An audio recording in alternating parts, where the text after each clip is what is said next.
You're watching Full-Time Moms.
Join me here, guys! Bella and Rocco, wow! Hello, good afternoon. Mwah. Good afternoon. Nice to see you guys again.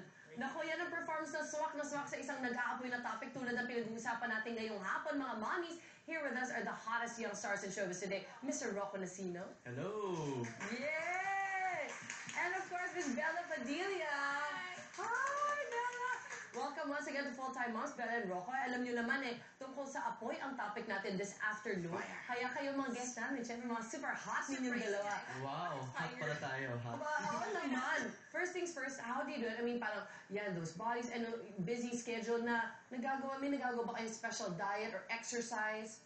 Rocco, I've seen you without your shirt on a little more often lately. Talaga? Oo, dun sa mga ads, So medyo conservative pala ako ngayon. Yeah, so, Ako, I've always been active. Ayaw ko yung nakatunga lang ako. Alright. I play the drums to get me sweating. okay. Good arm workout din yun, Yeah, ha? and it's a good way to relieve stress. Oo. Tapos, Shirtless? pwede. Hindi, kailangan ba patunayan yung hot ka, Rocco? Kailangan talaga? Wow! Parang kailangan pa ng... Ayun! Medyo Nasilaw ako! Wow! Ayun na. Ay, may mga hinimatay. May mga hinimatay. Medic! Medic! Ayan. Medic! Ikaw naman, Bella, what do you do to keep fit? Naka-machete diet kami lahat. Ano Chicken yung diet ka rin? diet? Yung machete diet ko, triple rice. Wow! Hindi, kasi I got Ang sarap super naman ang thin. problema mo. Oh, I got super thin when we started taping machete, so I had to eat more naman.